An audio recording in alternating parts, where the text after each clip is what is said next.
Hello everyone, this is Shankar Pratap Singh and you are watching SPS Astrology।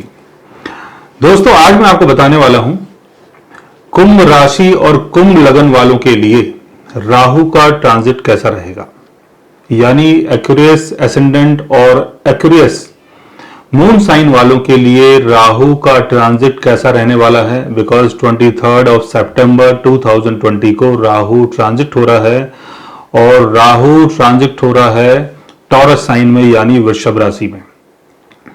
दूसरी तरफ केतु भी transit हो रहा है और केतु का जो ट्रांजिट है वो हो रहा है स्कॉर्पियो साइन में यानी वृश्चिक राशि में। और 18 मंथ तक राहु वृष राशि में रहने वाला है और केतु की जो प्लेसमेंट है वो भी 18 मंथ तक स्कॉर्पियो साइन में रहेगी, यानी वृश्चिक राशि में केतु स्कॉर्पियो साइन में रहेगा 18 मंथ तक, यानी 12 अप्रैल 2022 तक इसकी जो प्लेसमेंट है वो एक्वेरियस साइन में रहने वाली है और राहु टॉरस साइन में रहने वाला है। तो ये जो 18 मंथ है इसमें एक्वेरियस राशि वालों के साथ यानी कुंभ राशि वाले और कुंभ लगन वाले इस चीज से कितना बेनिफिट उठा सकते हैं या उनको फायदा होगा कि उनको नुकसान होगा, उसको जानने की कोशिश करते हैं। बिकॉज हर लगन हर राशि वाला पर्सन जो है उसका जो बेनिफिट है या उसका जो लॉस है वो एक सा नहीं होगा, क्योंकि यहां पर आपकी जो दशाएं हैं यानी जो प्लेनेटरी दशाएं हैं उनका इंपैक्ट भी पड़ता है और जो प्लेनेटरी गोचर है उसका इंपैक्ट भी पड़ता है। तो सबकी जो प्लेनेटरी दशा होती है वो अलग अलग होती है, सबका लगन और सबकी राशि में भी थोड़ा थोड़ा डिफरेंस होता है, पदा में डिफरेंस होता है और गोचर जो है वो इंपैक्ट तो डालता है लेकिन गोचर का 100% इंपैक्ट नहीं होता है जब तक आपकी जो दशा चल रही है वो उसको सपोर्ट ना करे। तो समझने की कोशिश करते हैं कि एक्वेरियस राशि और एक्वेरियस एसेंडेंट यानी कुंभ राशि और कुंभ लगन वालों के लिए राहु का ट्रांजिट कैसा रहेगा। राहु आपके 4th हाउस से ट्रांजिट हो रहा है।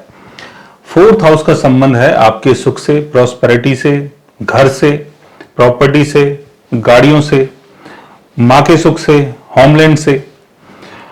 तो 4th हाउस में अगर राहु आ रहा है तो इस पीरियड में सुख से संबंधित चीजों के पीछे आपका जो इंटरेस्ट है वो बढ़ना शुरू हो जाएगा। आप इस पीरियड में घर खरीदना चाहेंगे, प्रॉपर्टी खरीदना चाहेंगे, घर बनाना चाहेंगे, कंफर्ट्स की चीजों को परचेज करना चाहेंगे।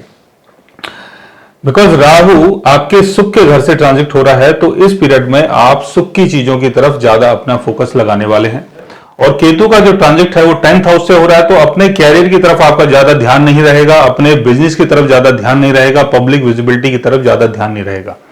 आपका ध्यान सिर्फ अपने सुख की तरफ रहेगा कि कैसे मैं सुखी बन जाऊं, कैसे मेरा बहुत बड़ा घर बन जाए, कैसे मैं अपनी गाड़ी को परचेज कर लूं, कैसे मैं घर का सामान खरीद लूं, कैसे मैं अपने घर में एसी और फ्रिज वगैरह जितनी भी चीजें होती हैं, सुख से संबंधित जितनी भी चीजें होती हैं उन सब चीजों को लगवा लूं अपने घर में ताकि मैं सुखी हो जाऊं या सुखी बन पाऊं।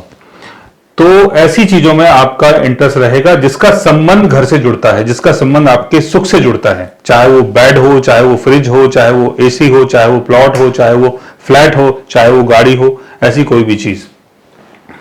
और अगर आप लोकल गवर्नमेंट में अगर ट्राई कर रहे हैं, अगर आप लोकल गवर्नमेंट में अगर आना चाहते हैं या अपने गांव के मुखिया बनना चाहते हैं या कोई ऐसा लोकल अगर आप इलेक्शन लड़ने की तैयारी कर रहे हैं तो उसके लिए भी अच्छा टाइम है।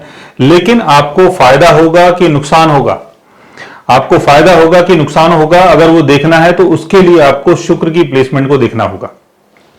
शुक्र अगर आपके केंद्र भाव में है, त्रिकोण भाव में है, 2nd हाउस में है, 3rd हाउस में है या 11th हाउस में है तो जो राहु का जो ट्रांजिट है ये आपके लिए फायदेमंद रहेगा। अगर इसके साथ साथ शुक्र की दशा चलती है तो और ज्यादा आपको बेनिफिट मिल सकता है।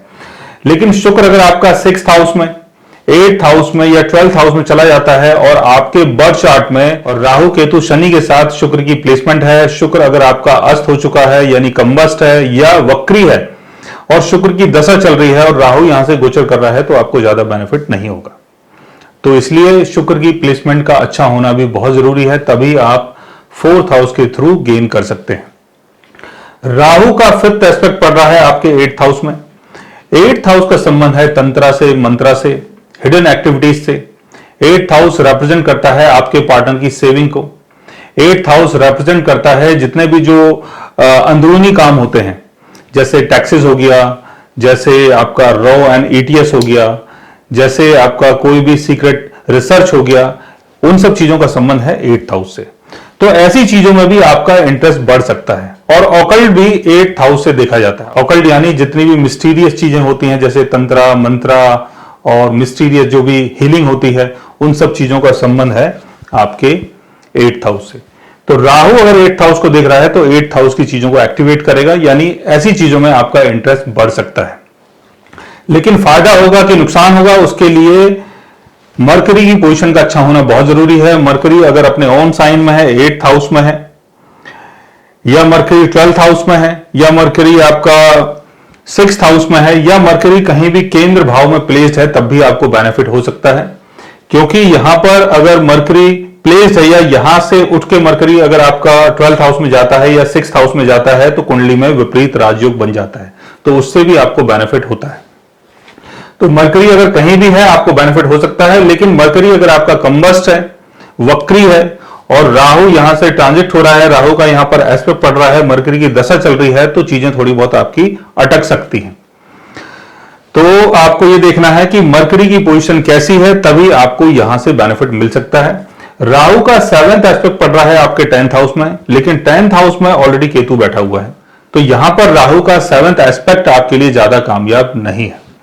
राहु का 9th एस्पेक्ट पड़ रहा है आपके 12th हाउस में। 12th हाउस का संबंध है फॉरेन सेटलमेंट से, 12th हाउस का संबंध है आइसोलेशन से, 12th हाउस का संबंध है मॉनेस्ट्री से। 12th हाउस रिप्रेजेंट करता है जेल को।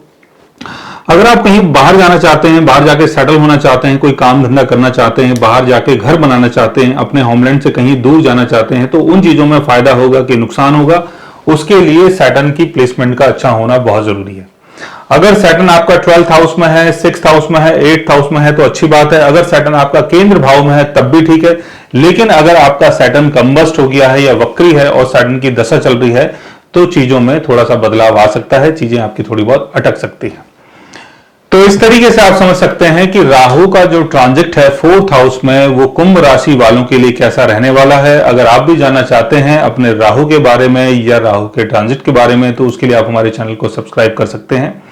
और अगर आप हमसे बात करना चाहें या कंसल्ट करना चाहें या पर्सनली हमसे मिलना चाहें, तो आप हमारी वेबसाइट के थ्रू हमें मेल कर सकते हैं, मैसेज कर सकते हैं, और गाइस आप हमसे बात भी कर सकते हैं। So guys take care, love you all and good bye.